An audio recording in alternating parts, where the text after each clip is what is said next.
চুবুৰীয়া হাঁহে নিজৰ আত্মীয়বিলাকেও হাঁহে মোক ইমানতে দৰ্জি কৰে। কিন্তু সেই বুৰ্বকহঁতে হাই ফ্ৰেণ্ডছ, হেল্ল' ফ্ৰেণ্ডছ, কি খবৰ আপোনালোকৰ? আজি শনিবাৰ, আমাৰ ইয়াতে বজাৰ হয় আৰু এতিয়া মই হাতত এইটো লৈ ল'লোঁ মুন্না আৰু এতিয়া যাব ওলাইছোঁ বজাৰলৈ। তো আহকচোন যাওঁ, বজাৰত লগ পামগৈ। এক ঝলক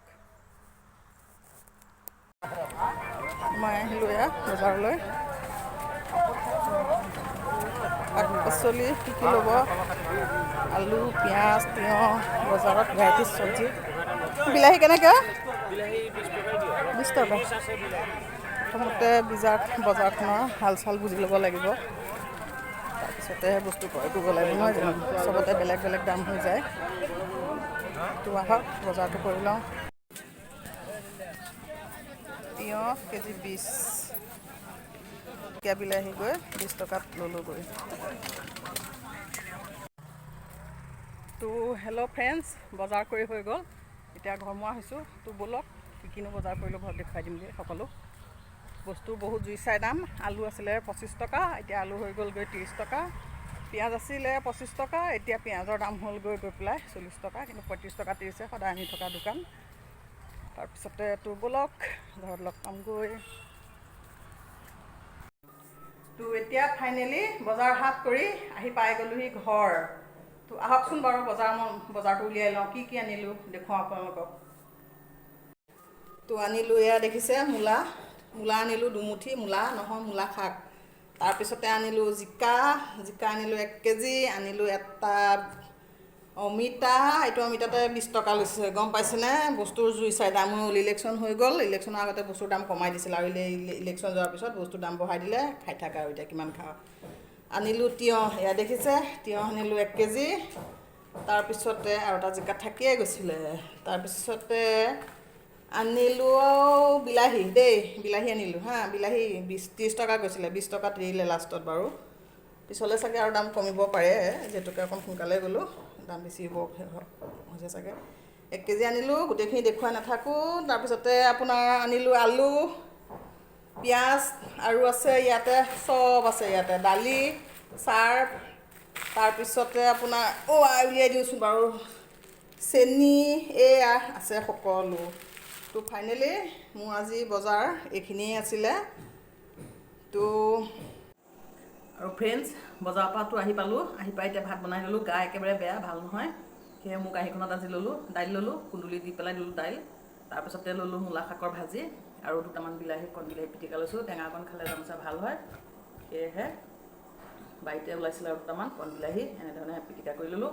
তো আহক ভিডিঅ'টো আৰম্ভ কৰোঁ। গাটো বেয়া যদিও উপায়টো নাই, বজাৰ কৰিবই লাগিব। মানুহজন যিহেতুকে দোকানত ব্যস্ত থাকে, দোকান মানে দৰ্জি দোকান, মানুহে দৰ্জি বুলি ক'লে চিনি পায় ধৰক, ব্যস্ত হৈ থাকে, গতিকে তেওঁক বজাৰ কৰিবলৈ দিলে কৰিব বজাৰটো, কিন্তু নিদিওঁ আৰু সেইখিনি দায়িত্ব ময়ে কৰি দিওঁ যিখিনি পাৰোঁ, নহয় জানো? তেওঁ যিহেতু অসুখীয়া মানুহ, হাৰ্ট অপাৰেশ্যন কৰা মানুহ, গতিকে যিখিনি পাৰোঁ সেইখিনি ময়ে কৰি দিওঁ আৰু নোৱাৰাখিনি নাই, পাৰোঁৱে। ঘৰৰ যিখিনি কাম, বজাৰ হাট, ঘৰ সকলো মই চম্ভালি লওঁ, তেওঁ দোকানখনতে সময় দিব দিছোঁ।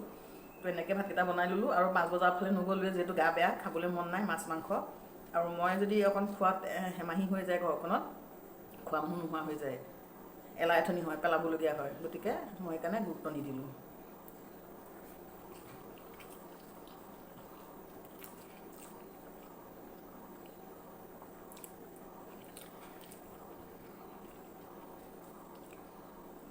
ডাঙৰ ল'ৰা গৈছিলে বজাৰত, কিন্তু সি ইমান বজাৰবিলাক কৰিব নাজানে, লগত লৈ ফুৰিছোঁ, শিকাই আছোঁ, শিকক। মোনা চোনা লৈ দিয়ে, বজাৰ চজাৰটো মই কৰি দিওঁ, গতিকে শিকাই আছোঁ লগত লৈ ফুৰি। এদিন সিয়ে কৰিব লাগিব, নহয় জানো?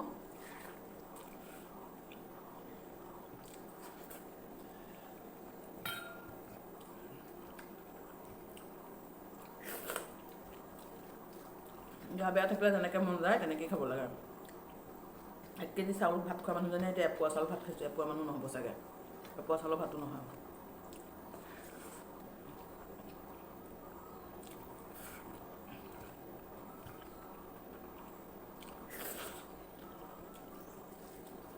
তথাপিতো জোৰ জবৰদস্তি ভাতকেইটা খাবই লাগিব, নহয় জানো? বিচনাত পৰি গ'লে আৰু কি হ'ব?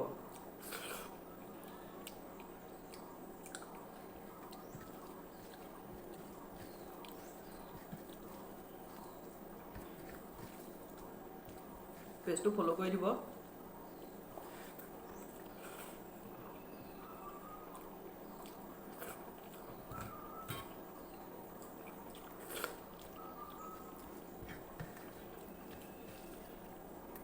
নেমু টেঙা বাৰীতে আছে, কিন্তু খাবলৈ আজি মন নাই নেমু টেঙা।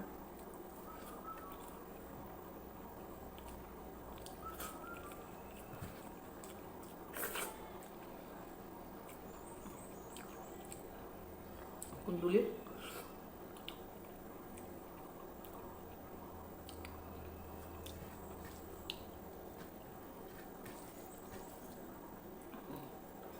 ঘৰৰ গছতে আছে যেতিয়া আৰু দি দিছোঁ, নহয় জানো?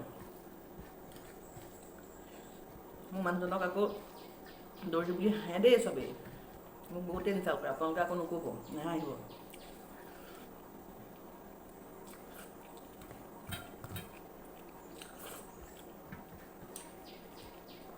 খতেটো খুৱাই আছে দৰ্জী কৰি হ'লেও, নহয় জানো?